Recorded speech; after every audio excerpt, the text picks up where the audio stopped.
Conexão Ambiental.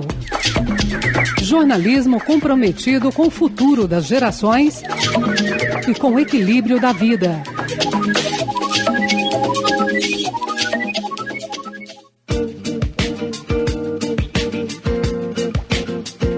Brasil Central, o Brasil inteiro ligado.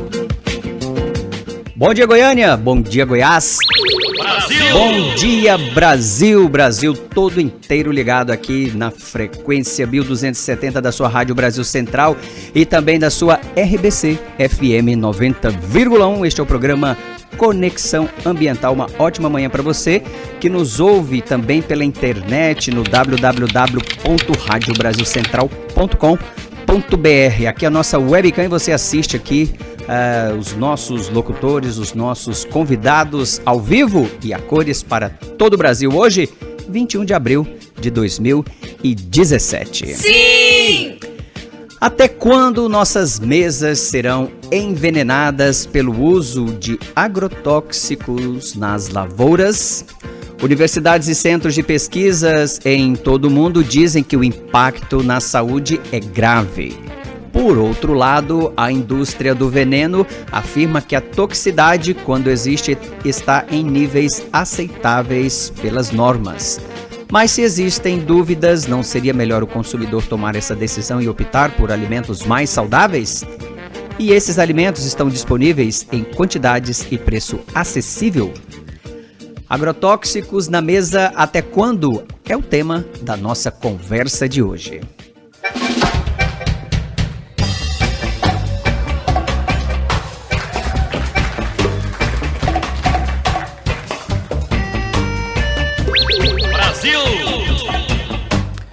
Uma ótima manhã para você na sintonia aqui da nossa Rádio Brasil Central 1270 e também da Rádio Brasil da RBC FM 90,1 para toda a Grande Goiânia.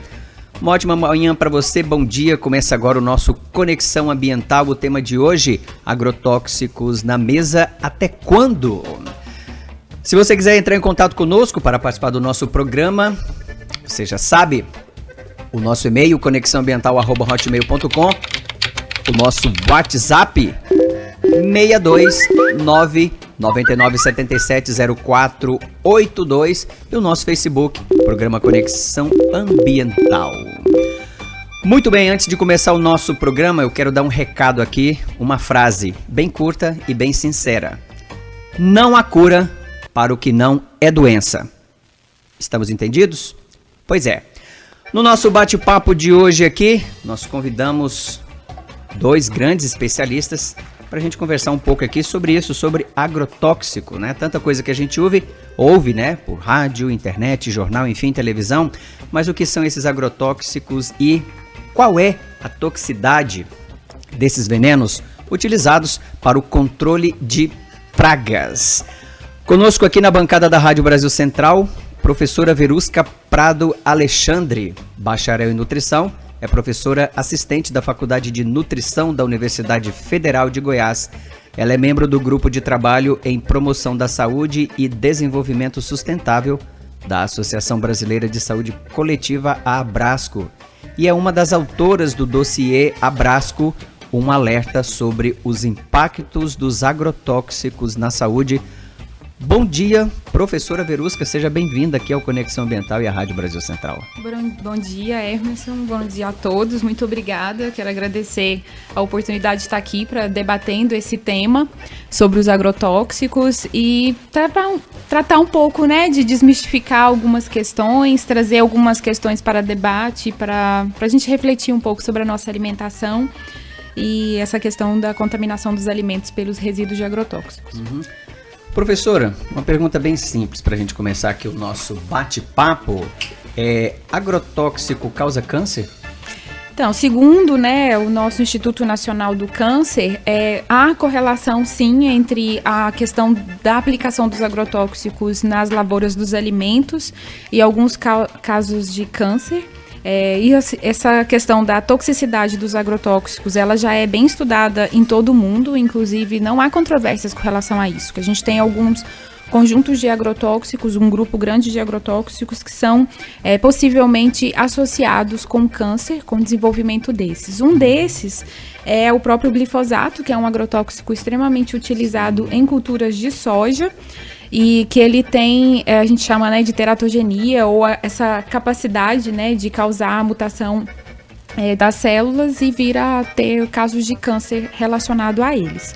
O INCA, inclusive em 2000, esse Instituto Nacional do Câncer, Sim. Em 2015, eles lançaram uma nota colocando, né, vários elementos científicos com relação ao herbicida glifosato, e também há um outro agrotóxico que é utilizado como a malationa, que ele é inclusive utilizado para borrifação na época de combate à dengue, né, e do Aedes aegypti. Ele também é utilizado, então, na zona urbana, e ambos são considerados como prováveis agentes cancerígenos para humanos. O próprio veneno que é usado no combate ao Aedes aegypti. Ele é também associado, né, a casos de câncer. Lógico que câncer, assim, é uma doença multicausal, como todas as doenças crônicas não transmissíveis. Qual que é a dificuldade de se fazer afirmações categóricas com relação a isso? Porque enquanto doença multicausal, você tem vários outros fatores. A questão genética é um deles, mas também outros comportamentos e hábitos de vida. Mas o fato é que os agrotóxicos, eles são componentes químicos sintéticos.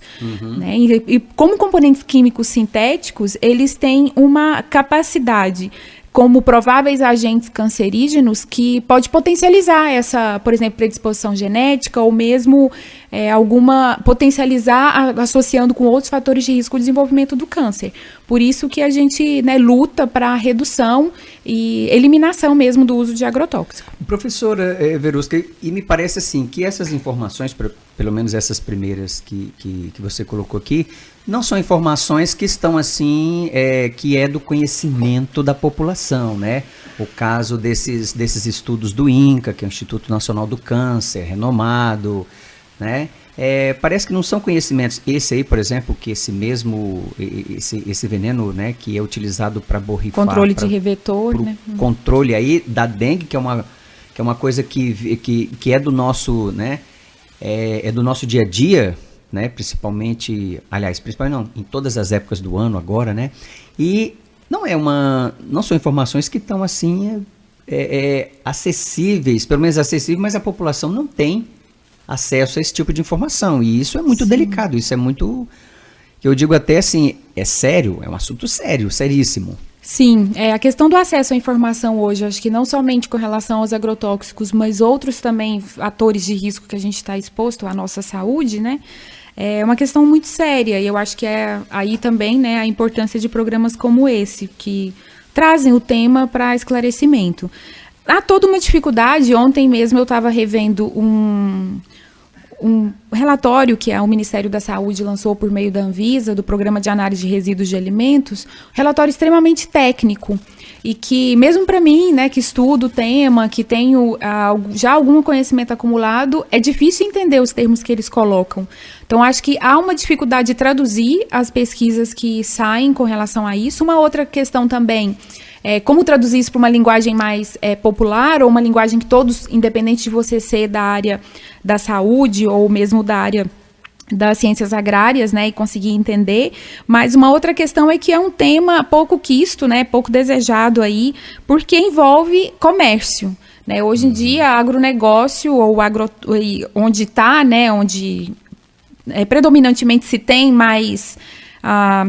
ou melhor dizendo, né, a questão do comércio dos agrotóxicos hoje em dia, ele é um comércio que é uma questão econômica, né? Se tem isenção de impostos para os agrotóxicos, então a gente aí discutindo questão de arrecadação fiscal, né, o governo tentando passar algumas medidas que colocam a população trabalhadora como a responsável, né, pelos rombos, né, que se tem no âmbito do governo federal e nos outros níveis da esfera da gestão do Brasil também, mas você tem, no caso dos agrotóxicos, isenção fiscal. E assim, pelo volume de produtos que são comercializados, isso deveria não ser colocado, até porque essa é uma medida que evitaria, né, a utilização exagerada. E outra, professora, a indústria do agrotóxico, assim, não me parece que seja uma indústria que que mereça isenção fiscal, por exemplo, igual outras áreas que realmente, por exemplo, são mais benéficas. Eu não digo nem benéficas, mas são mais urgentes para a população. A indústria do agrotóxico vem crescendo de maneira assim, nos últimos 20 anos, principalmente, mas no Brasil nos últimos 15 anos, assim, acima de 100%. Então, assim, a lucratividade é grande, é alta, né? O glifosato é o veneno mais consumido do mundo, né? E o Brasil é o que mais usa agrotóxico no mundo. Então, assim, está dando muito lucro para essas empresas. E por que o governo federal isenta essas empresas de alguns impostos ou da diminuição de alguns impostos, sendo que são recursos que deixam de entrar para os cofres públicos para as outras áreas, né? Não estou aqui nem defendendo a indústria do veneno, muito pelo contrário. Né? Assim, é um caso, tem um histórico, né, com relação a isso, que começa ali depois da Segunda Guerra Mundial, que os agrotóxicos, eles surgem, né, a maioria deles, no âmbito mesmo da guerra, e aí com a finalização dessa guerra se tem o destino, né, desses produtos. O que fazer com esse veneno todo, isso, né? Aí vamos para a agricultura, né, ele já tinha, lógico, estudos colocando que poderia ser utilizado na agricultura. E aqui no Brasil, assim, desde a década de 60... Na década de 60, se começou um programa de crédito rural que associava o acesso ao crédito à contratação ou o acesso também a um pacote de insumos. Uma vendinha casada, Uma venda casada, exatamente. E aí, então, desde essa época, né, dos anos 60, você tem essa questão dos agrotóxicos, né, colocado como uma medida necessária para se produzir alimentos aqui no Brasil. E também a indústria são os compromissos, né, assumidos. Eu acho que, enquanto empresa privada, os fins são os lucros. Por mais que se julgue, que se coloque, né, que aumentar a produção de alimentos, hoje em dia tem várias pesquisas mostrando, inclusive na semana passada teve o Congresso Brasileiro e o Latino-Americano de Agroecologia em Brasília, né? E isso foi em Brasília, e mostrando que há sim como produzir alimentos sem agrotóxicos e na quantidade que a gente precisa, e que um outro dado também que eu acho que é interessante colocar é que a própria FAO, que é a Organização das Nações Unidas para a Agricultura, ela coloca que por volta de 30... Tem uma certa controvérsia nesses dados, mas fica entre 30% e 40%, dependendo da fonte, né, que se coloca, que outras organizações internacionais também têm trabalhado. Entre 30% e 40% dos alimentos produzidos, eles são desperdiçados na cadeia, entre a colheita até o consumo. Inclusive, tem uma estimativa de alguns países, aqui no Brasil mesmo, se fala que por volta de 10% a 15% dos alimentos que a gente compra, a gente desperdiça ou joga fora, dentro de casa. E alguns países isso chega a 28% dos alimentos que você adquire. Então, assim, o consumidor também tem, né, um papel dentro disso. E também vale a pena lembrar uma outra questão, que não é só os agricultores não usam agrotóxicos porque eles querem, pura e simplesmente. Não usam. Acho que a gente também tem que tomar o cuidado de... Não há culpa. Por exemplo, existe uma cultura do veneno, né, uma cultura do uso do agrotóxico, mas isso, professora, é falta de alternativa, do conhecimento, da informação? Então, assim ou como... é uma imposição da indústria? Não, assim, lógico que a gente tem diversas categorias de agricultores, né? Nós temos agricultores familiares, nós temos agricultores familiares, por exemplo, assentados da reforma agrária, nós temos também agricultores aí tradicionais, né? Aqueles que herdaram as terras ou que muitas vezes são também considerados agricultores familiares pela extensão de terra, mas muitas vezes têm uma quantidade um pouco maior de terra e ali produzem mais alimentos, e temos os grandes produtores rurais, que são poucos, mas que recebem a maior parte do recurso do governo federal para produzir normalmente as commodities, né? Que é o que o Brasil exporta para fora daqui. Bom, mas aí o que a gente pode colocar? Todos eles são culpados com relação a isso? Não, acho que a gente tem que tomar o cuidado de não culpar as pessoas por usarem os agrotóxicos, e sim apoiar aqueles que estão tentando fazer a transição para formas de cultivo menos críticas, né, ou que impõe menos riscos ao meio ambiente. Um ponto fundamental nisso tudo é a assistência técnica e extensão rural. Então, por exemplo, aqui em Goiás, nós temos a Emater Goiás, com técnicos extremamente capacitados para isso. que podem orientar também, né, com relação à transição agroecológica e que podem ser estimulados a passar a também, porque as pessoas são formadas dentro das escolas de agronomia ou de outras instituições que tratam da produção de alimentos, muito numa perspectiva de uso inevitável dos agrotóxicos. Então, assim, da mesma forma que para a gente ter acesso ou diminuir os riscos de... Por exemplo, quando a gente vai num nutricionista e orienta sobre a alimentação saudável, eu tive acesso à informação. Os agricultores também precisam ter acesso a essa informação para não utilizarem agrotóxicos que não são autorizados para aquela cultura, que isso está acontecendo. Então, um agrotóxico autorizado para determinada cultura, ele passa a ser utilizado em outra. Ou até mesmo para reduzir o uso de agrotóxicos, só mesmo utilizar quando é necessário. Ou até, que é o que a gente quer, né, fazer a transição para formas orgânicas, né, de produção. Existe, professor, você falou aí de uma questão de conhecimento e de transição, né? De agricultores que querem passar a produzir de modo mais sustentável, sem veneno e tal. Isso, do ponto de vista da alimentação, a gente consegue produzir o alimento na quantidade, né, necessária. Nós temos aí, por exemplo, o alimento que vai para a mesa do brasileiro todo dia, 70% dele, a estimativa, não vem do grande agronegócio que é exportador. Ele vem do pequeno produtor, do cinturão hortifruti granjeiro, que existe praticamente em toda cidade brasileira. Isso. Né? É desse pequeno. Essa assistência técnica, esse conhecimento chega com satisfação nesse pequeno produtor?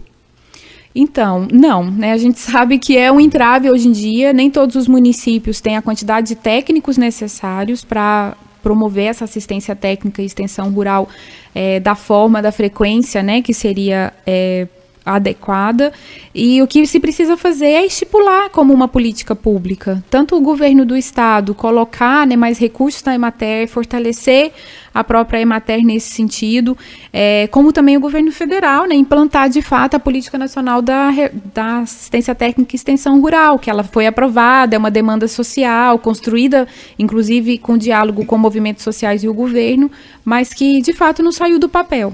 A gente pode dizer que por uma questão de determinação de política pública, nós temos mais uso de veneno, porque essa política pública determinada pelo governo estimula que esse veneno seja usado, comprado e seja aplicado nos alimentos.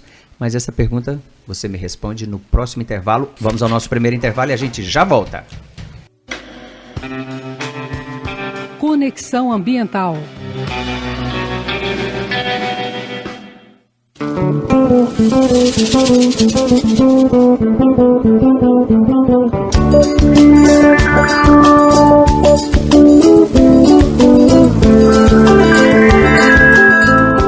No ar, programa Conexão Ambiental.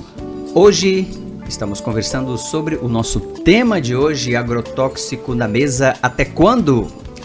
Conosco aqui, professora Verusca Prado Alexandre, da Universidade Federal de Goiás. Olha aí, meu pessoal, meu povo, lembrando, hoje, 22 de setembro, né? Só lembrando aí que hoje é uma data muitíssimo importante e que ao longo do tempo vem sendo, assim, cultivada para que um dia ela seja muito mais importante, que é o Dia Mundial Sem Carro, né? É um dia de estimular as pessoas a deixar de usar tanto o veículo, né? O veículo, o carro, é o maior poluidor urbano, né? Esse é um problema seríssimo de saúde pública.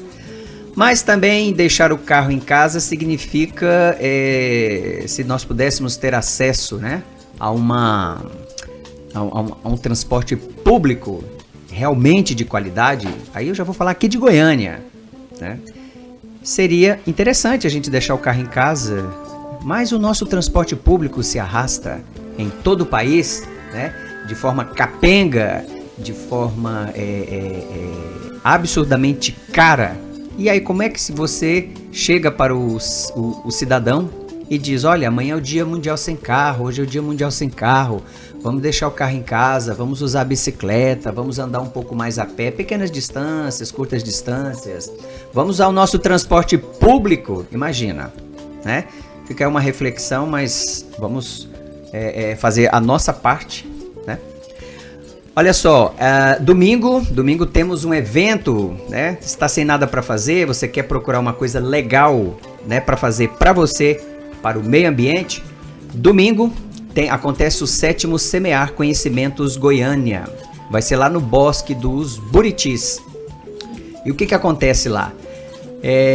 Em toda a parte da manhã, né, de 8 às 12 da manhã, né, de 8 horas da manhã ao meio-dia, acontece o 7º Semear Conhecimento. E lá vai acontecer o quê? Por exemplo, 9 horas tem o momento yoga, né? Logo no início, durante todo o evento, haverá troca de mudas e sementes. Mudas de quê? Semente de quê? De tudo, gente. De plantas comestíveis, né? De árvores frutíferas, árvores de sombra. E às 9 horas tem um momento de yoga com o Bruno Lopes, agricultor agroflorestal. Às 10 horas vai ter uma oficina de composteira. Você quer aprender a fazer uma composteira na sua casa? Aproveitar aquele alimento que você hoje joga fora, joga no lixo, né? Então vai ter uma oficina de composteira com o biólogo Giovanni Toledo, que já esteve aqui com a gente, né? Nosso parceiro aqui. Às 11 horas uma oficina de plantio de árvores frutíferas com Sidney Bastos, farmacêutico e fruticultor. Este evento é gratuito, lá no Bosque dos Buritis, a partir das 8 da manhã, 7º Semear Conhecimentos de Goiânia. E aí você que está descendo lá para a Chapada, lá acontece, né, amanhã, dia 23, a 7ª Feira de Sementes e Mudas da Chapada dos Veadeiros, lá em Alto Paraíso, lá na Praça do Bambu. Gente, vai acontecer muita coisa legal. 7ª Feira de Sementes e Mudas da Chapada dos Veadeiros. Um abração aí aos colegas e amigos lá da Chapada. Muito bem, falamos aqui, né, da professora Verusca. Também conosco aqui o professor Wilson Mosena, engenheiro agrônomo, doutor em produção vegetal, mestre em solos e nutrição de plantas, é professor titular da Universidade Federal de Goiás, ministra as disciplinas manejo de solo e manejo agroecológico do solo. Ele coordena a rede Agroecologia no Centro-Oeste. Bom dia, professor, seja bem-vindo. Bom dia, tudo Trânsito bom? Daquele jeito, daquele né? Jeito. Desculpa, e a gente estava aqui estimulando o pessoal aqui, porque hoje é o Dia Mundial Sem Carro. Ótimo. Imagine que hoje as pessoas optaram pelo transporte público e nós temos problema no trânsito, imagina, né? Se não fosse isso, mas não é, porque ainda a cultura do carro é o que predomina em nosso país, principalmente aqui na nossa Goiânia, né? A cultura do carro é muito forte, é muito presente. Mas se tivéssemos um transporte público decente, de qualidade, né? Quem sabe, né? Professor, seja bem-vindo aqui ao nosso programa. Estávamos aqui conversando com a professora Verusca, né, e deixamos uma pergunta no ar para ela responder. Professora, se a orientação, né, dos órgãos públicos, né, que estimulam a produção do pequeno agricultor no cinturão hortifrutigranjeiro das cidades fosse para o não uso do agrotóxico com técnicas, claro, quando a gente fala em não uso do agrotóxico, a gente não quer dizer que é plantar de qualquer maneira não, gente. Perfeito. Existe muita ciência, muita técnica, muita tecnologia nisso tudo. Mas isso depende de políticas públicas, né, professora? Sim, não é direto, né? Não existe existe uma legislação dos agrotóxicos que está até sendo proposta a revisão dela aí para mudar, inclusive, o nome para produtos fitossanitários. Fitossanitários. Né? Que tira o tóxico do nome, né? Mas vamos lembrar que é agrotóxico. Eu quero dizer que, independente dessa lei ser aprovada ou não, aqui no Conexão Ambiental nós vamos continuar chamando veneno de agrotóxico e agrotóxico de veneno. É um financiamento indireto, porque quando o governo coloca, né, ou as políticas públicas, por exemplo, econômicas, ou de financiamento das lavouras, muitas vezes coloca alguns itens que incentivam a produção de monocultivos, acho que aí o professor Wilson pode colocar, né, os monocultivos, eles são contra a natureza, né? Se você olhar a produção de alimentos agroecológica em florestas, ou até mesmo uma produção de alimentos que esteja na fase de transição, uma das características é você ter diversos tipos de culturas, e isso reduz o risco de você ter pragas. Então, se você adota, incentiva por políticas públicas, seja da área econômica ou da área de comércio exterior, por exemplo, monocultivos de soja, de milho, que a gente, inclusive, hoje em dia está chamando no campo da saúde sobre os desertos, né? Tem tanto uma denominação de deserto alimentar dentro das cidades, mas também os desertos verdes, né, nos campos, onde você vê longas, você não consegue nem ver quando termina a plantação de soja e assim por diante.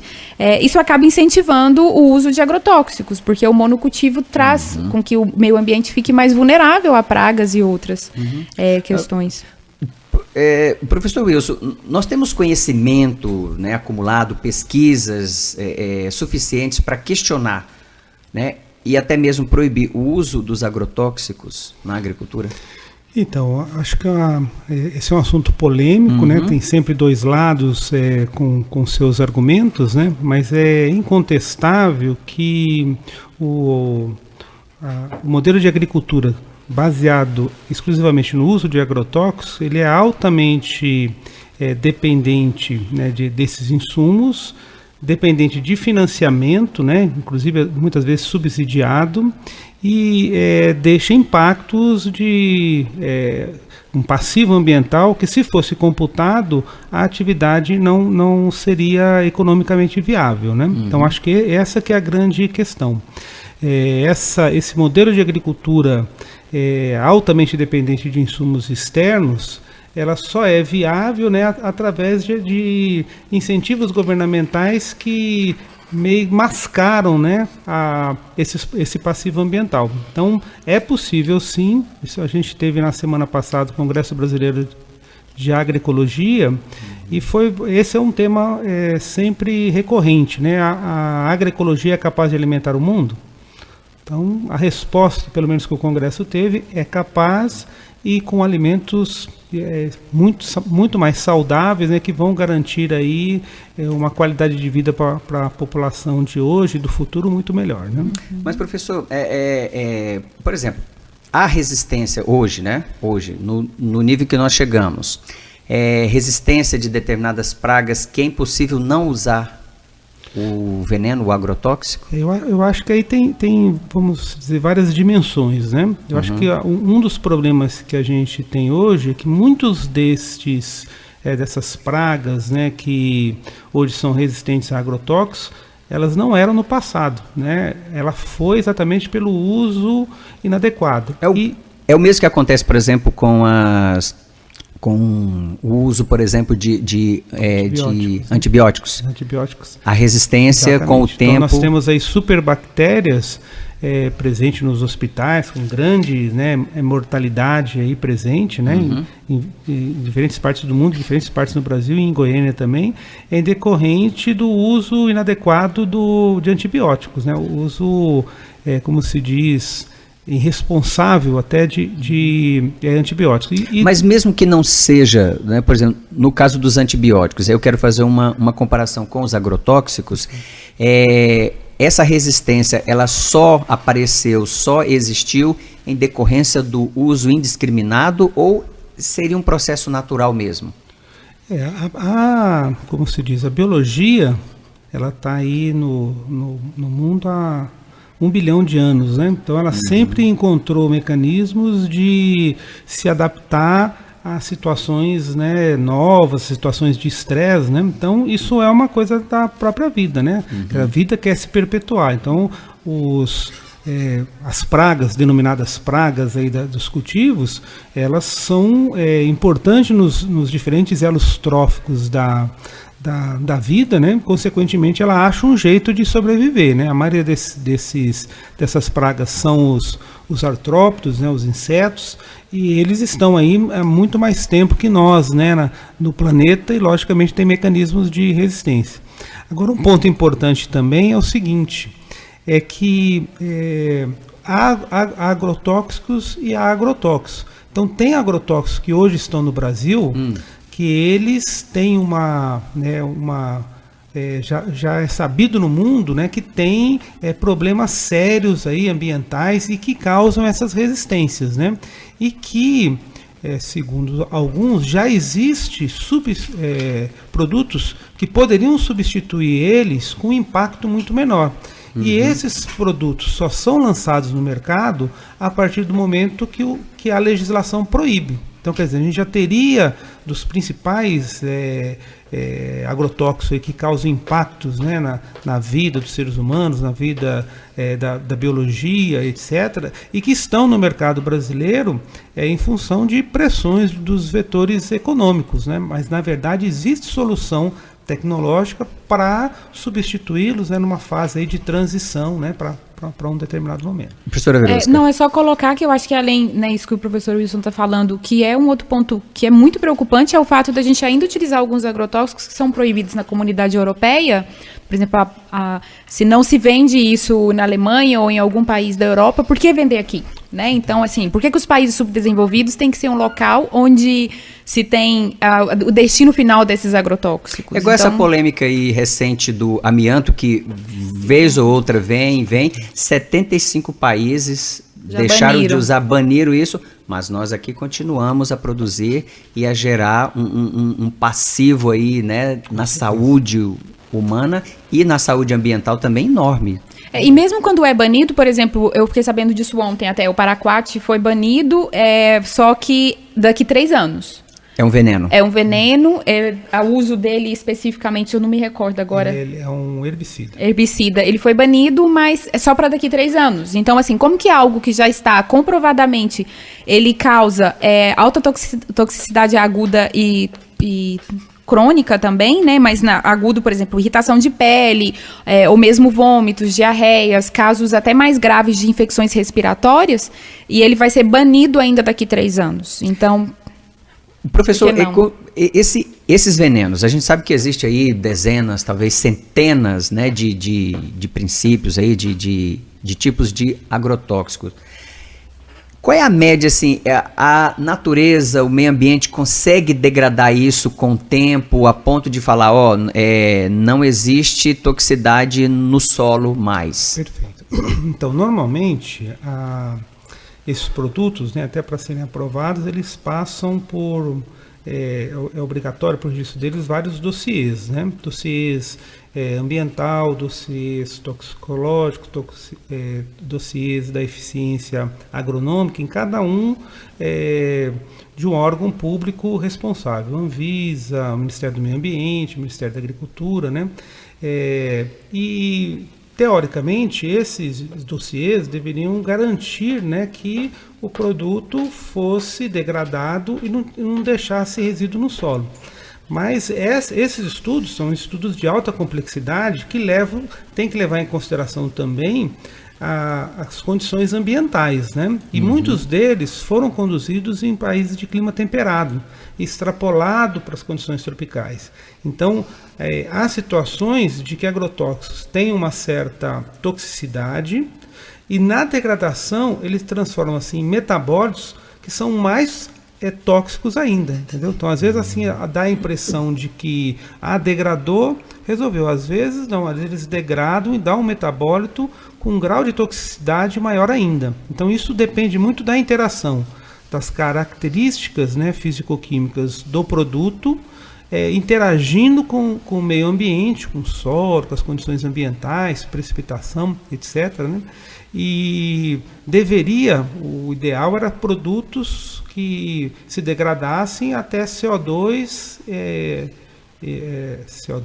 oxigênio, água, né? E que causassem pouco impacto, mas não. Então a gente tem problemas de contaminação de lençol freático com agrotóxicos que são solúveis em água, né? Nós temos, às vezes, contaminação de solo em decorrência, né, desses produtos que têm uma certa persistência no solo. Então, por exemplo, os clorados e os fosforados, eles já saíram, né, do mercado mundial, exatamente por isso, que eles duravam aí 40, 50 anos no solo, tinha uma permanência aí, né? E professor, aqui em Goiânia, vamos falar do nosso, né, do nosso quintal.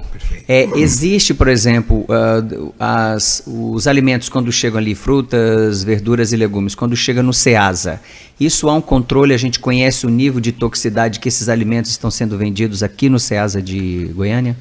Olha, tem um trabalho, né, que o Ceasa tem desenvolvido junto de conscientização até dos produtores, né, que entregam nos boxes ou na pedra para tentar diminuir. Então, alguns levantamentos feitos no passado, os dados eram alarmantes, né? Então, a gente tinha um grau de contaminação dos produtos, né, produzidos aqui no entorno de Goiânia, nesse cinturão verde aqui de Goiânia, e até vindo de outros estados. Então tem muitos produtos que vêm de São Paulo para cá e esses também estavam contaminados, né? Então a gente tem dados oficiais aí que para algumas culturas aí é assustador. Tomate, moranguinho, pimentão, né?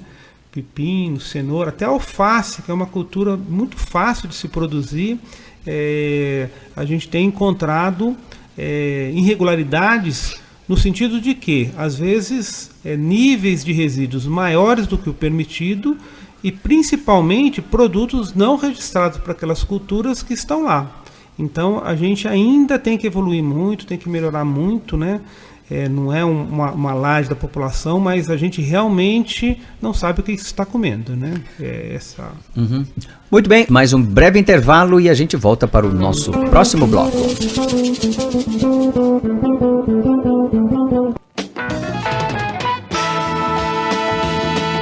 Conexão Ambiental.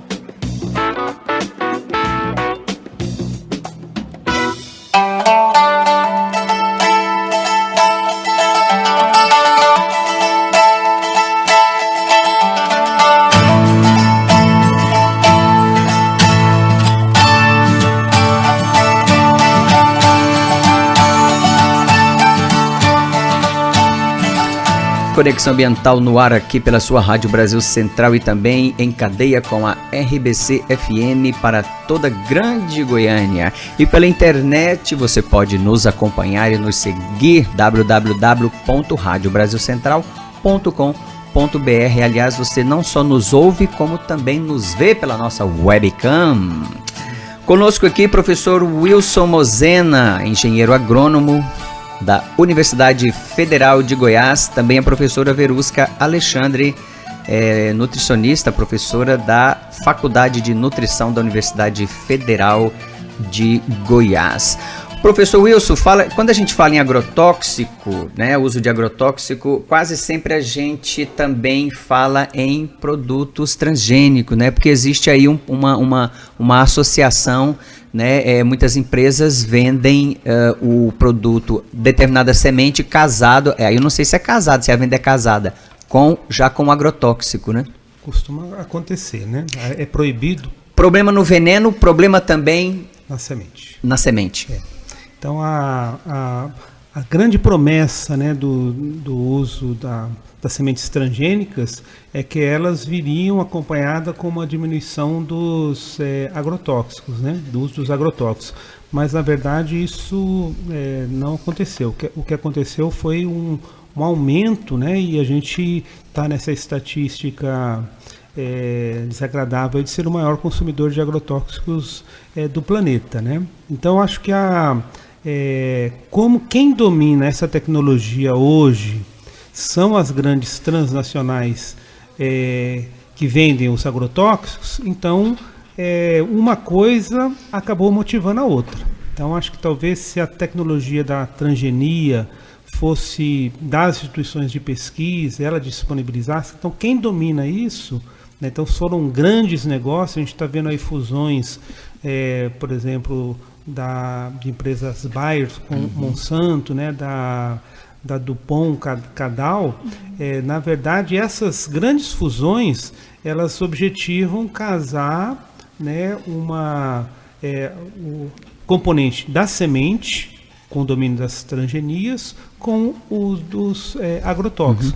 E o que significa, professor, a fusão dessas multinacionais, né, do agrotóxico para o mundo?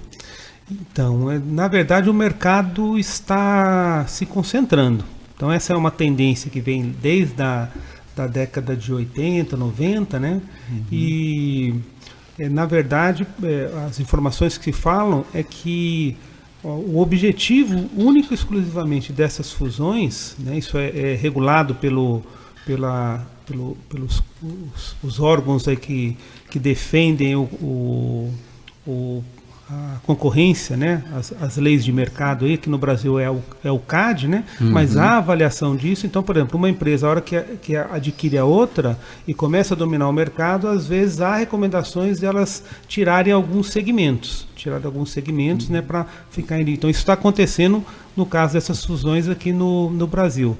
Mas, assim, normalmente o que leva essas fusões é atender às expectativas dos investidores nas empresas, né? Então isso na verdade não é um aspecto técnico, não é um aspecto para o cliente, né? No caso aí os agricultores, né? Isso também não é só na área dos agrotóxicos, é na área da indústria farmacêutica também, na indústria química, né? Então são gigantes aí que atuam em vários setores. E quando você concentra numa economia liberal, né, você às vezes prejudica a lei de oferta e de procura. Então, o perigo de carteirização acaba sendo maior. Então, no caso aí, por exemplo, da Bayer, parece que a população, pelo menos na Alemanha, né, o agricultor alemão, o trabalhador alemão, parece que não gostou muito dessa ideia. Sim. E estão fazendo muitos protestos pelo país contra essa fusão, né? Ok. Né? Isso realmente acaba gerando conflitos. Então, em geral, qual que é o problema quando há as fusões? Eles geram desemprego também, né? Então, na verdade, as coisas que há complementaridade lá ficam, e as coisas que sobrepõem acabam gerando desempregos, né? Então, é uma coisa que não sei, só acaba trazendo vantagem para quem? Para os acionistas, né, para a lucratividade da empresa, né? Alguns falam que isso aumenta a capacidade de investimento em novas tecnologias, mas eu tenho minhas ressalvas, né? Eu acho que talvez... Professora, na cadeia, né, de produção do alimento, como é que fica, por exemplo, a gente está falando aqui de legumes, frutas, verduras e o uso do agrotóxico, mas como é que é esse agrotóxico, como é que ele se comporta naquele alimento industrializado? Então, a gente não tem monitoramento com relação aos produtos alimentícios processados, né? A Anvisa faz o monitoramento pelo Programa de Análise de Resíduos de Alimentos de 25 produtos in natura ou minimamente processados, como farinha de mandioca, por exemplo. Mas não temos aí informações sobre os alimentícios processados. E aí tem até toda uma fala colocando de que não precisamos preocupar com isso porque a soja, que é uma das culturas que mais utilizam agrotóxicos, a maioria da nossa plantação ela é exportada. Mas nós precisamos preocupar sim, porque se a gente olhar rótulos de alimentos na lista de ingredientes, a soja ela é um ingrediente alimentar importantíssimo para a maioria dos produtos processados. Então a gente está consumindo resíduos de agrotóxicos pelos produtos processados. Eu ouso dizer, apesar de não ter dados, né, científicos, de pesquisas científicas realizados de maneira massiva sobre isso. A gente tem algumas pesquisas, então é um tema que ainda está controverso, mas que o processo o nosso acesso nosso consumo de resíduos de agrotóxico, ele está maior até pelos alimentos processados, por conta do jeito que a gente está se alimentando hoje em dia. E eu queria colocar uma questão que é também, né, vinculada a essa questão do consumo, de que essa preocupação com os agrotóxicos, ela não pode significar a redução do consumo de frutas, legumes e verduras, porque são alimentos fundamentais, inclusive para a prevenção do câncer. E qual o caminho? Então, nós temos alguns caminhos. Primeiro, a própria questão da conexão com feiras orgânicas, que aqui em Goiânia a gente já tem, né, pela Associação para o Desenvolvimento da Agricultura Orgânica, a ADAL. Acho que o professor pode colocar depois, né, os locais dessas feiras. Mas também existem outras estratégias, como a própria produção doméstica de alguns alimentos. A gente sabe que nem todo mundo tem o tempo ou, às vezes, as habilidades, né, de começar a produzir domesticamente os seus próprios alimentos, e também não vai suprir toda a necessidade da alimentação, mas consumir alimentos, normalmente, que são da época, a gente perdeu um pouco essa conexão. com os alimentos que eles tendem a utilizar menos agrotóxicos do que os alimentos que não são. Por exemplo, goiaba, agora não é época de goiaba. Então, se está consumindo goiaba, agora provavelmente está consumindo uma goiaba que tem mais resíduos de agrotóxicos do que quando chega novembro, dezembro, janeiro, fevereiro, que é a época da fruta. E me parece que isso, assim... Só mais uma colocação, que é ter mais contato com o produtor de alimentos. Por exemplo, vai na feira, vai comprar na feira, procurar saber mais sobre como que esse alimento é produzido, muitas vezes até mesmo visitar essas hortas. E existe hoje em dia um tipo de comunidade que suporta a agricultura, que conecta produtor e consumo antes mesmo do produtor fazer a colheita dele. Então, é estreitar esses laços com os produtores. E com relação a essa questão da produção mais sustentável, com menos veneno, nós temos, professor, condição, assim, em termos de quantidade, de atender a assim, uma possível mudança. É claro que essa mudança vem devagar, né? Okay. Toda mudança, né? Nós não temos ruptura, né? Até porque a agricultura precisa de tempo, né, para se adaptar. Mas nós estamos vendo aí existe um horizonte diferente, promissor para o que a gente pode chamar de uma nova agricultura mais sustentável, com menos veneno, com mais qualidade? Ok, então a gente tem caminhos, né? O próprio programa Agricultura de Baixo Carbono tem incentivado, né, sistemas de produção que sejam mais sustentáveis. Às vezes dependente ainda de insumos, né? Mas, por exemplo, o plantio direto, os sistemas agroflorestais, né? Os sistemas agroecológicos, né? A integração lavoura, pecuária, floresta. Então, são sistemas que tendem a buscar uma maior diversificação. Então, isso tem sido uma verdadeira mudança, né? No território rural, e que, principalmente, eu acho que conscientiza o produtor rural que existem outras formas de produzir do que o monocultivo, né? E eu acho que, na verdade, às vezes uma dialética, uma contraposição, né, de dois movimentos, o agroecológico da agricultura convencional, eu acho que, assim, o maior interessado numa agricultura sem resíduos é o próprio agricultor. Então a cadeia tem que se responsabilizar por isso, se conscientizar. Ou seja, a gente tem que demandar, porque se é o cliente que escolhe o que ele quer usar, né, de exigir que forneça os produtos com menor toxicidade, que alternativas, né, porque o que eu acho que acontece é que hoje o produtor também ele é um refém. Então, o produtor rural... Está sem alternativas. Está sem alternativa. Quem dá consultoria para ele, normalmente, só tem esse viés, só esse caminho, né? E há alternativas para melhorar, para diminuir o uso de agrotóxicos no Brasil. Acho que a gente tinha, inclusive, uma política pronta, né, para reduzir o consumo de agrotóxicos a nível nacional, que daria um impacto para abrir até para mercados mais exigentes, né?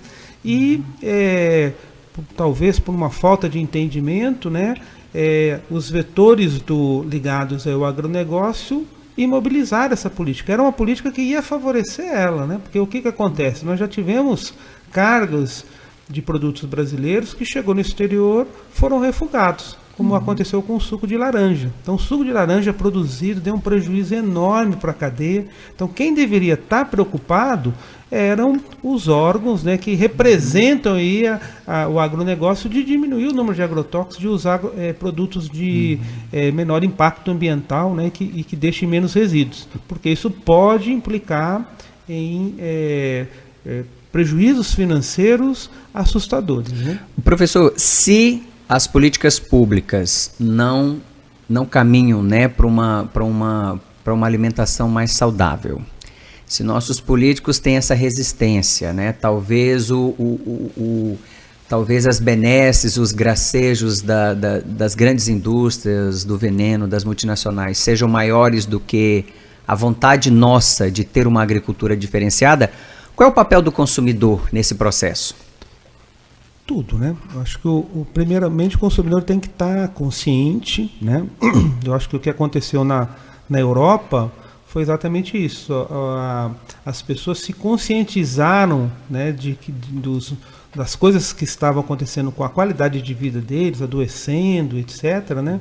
E aí pressionaram para isso teoricamente deveria estar garantida no Estado democrático, né? Na democracia, as pessoas colocam que defendam o cidadão.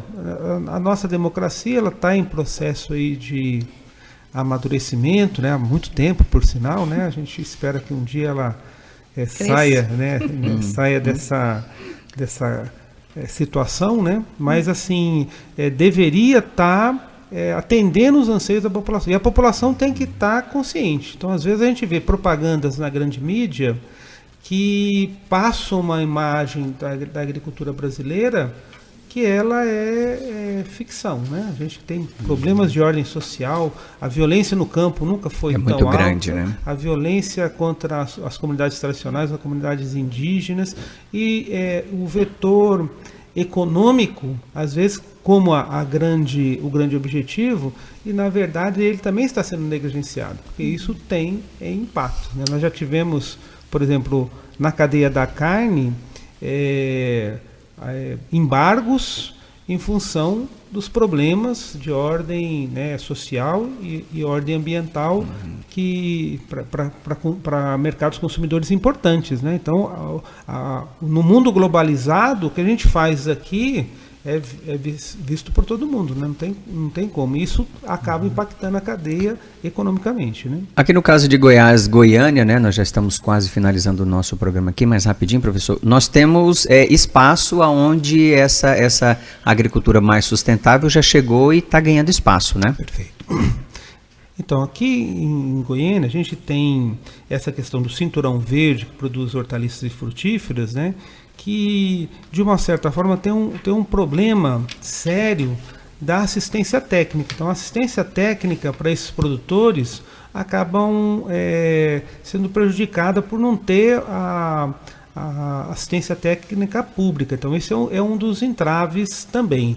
Mas eu vejo que, por exemplo, se nós olharmos a cidade de Rio Verde, as cidades, por exemplo, de Sinop, que tem uma importância agrícola grande, que o território rural e o território urbano são muito próximos, a gente tem problemas sérios aí de contaminação, como aconteceu lá em Rio Verde, né? Da pulverização da escola. Muito, né? conhecido aquele caso, né? Então, eu acho que assim, existe até uma discussão na América Latina de proibir o uso de agrotóxico numa faixa filtro nas áreas urbanas. Por exemplo, mais ou menos 1 quilômetro. Então, 1 quilômetro em torno das cidades ser proibido qualquer uso de agrotóxicos na agricultura. E isso possibilitaria, quer dizer, isso vai causar um enorme prejuízo econômico nessa faixa. Mas não, ela abre oportunidades para uma produção, às vezes agroecológica, e que, de uma certa forma, tem um valor agregado para o produtor muito maior, né? Então, você aí evita esses impactos, né? De uma agricultura assim, mais destrutiva com relação a recursos hídricos, com relação a próprio meio ambiente, biodiversidade, né? E aí, quer dizer, oportunidades. Eu acho que, na verdade, não é restrição, é criar oportunidades, criar mercados para o mercado interno e aliando o aspecto ambiental, o aspecto social, né? Muito bem, estamos finalizando o nosso programa aqui. Quero agradecer imensamente aqui a presença dos professores Wilson Mosena, da Universidade Federal de Goiás, né, agrônomo lá da Universidade Federal de Goiás. Obrigado, professor, pela sua presença aqui e pelo conhecimento, né, dispensado aqui aos nossos ouvintes.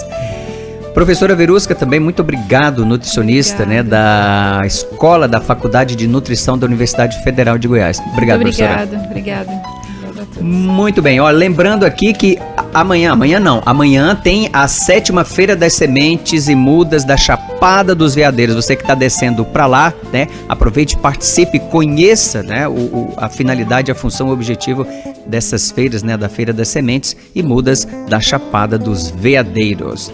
Domingo acontece o 7º Semear Conhecimentos, lá no Bosque dos Buritis, né, coordenado pela nossa querida Lindalva Bufaisal, a partir das 8 horas da manhã. Conheça e participe. Muito bem, o programa de hoje teve produção de Minéia Gomes, mesa de áudio de Ricardo Souza, direção de estúdio de Jennifer Jacob, supervisão de Fernando Kozak e a gerência de rádio de Jair Cardoso. A apresentação foi minha, Emerson Kran. O Conexão Ambiental termina agora, mas o seu compromisso com o equilíbrio da vida continua. A gente se encontra na próxima sexta-feira, a partir das 8 horas da manhã. Tchau, tchau.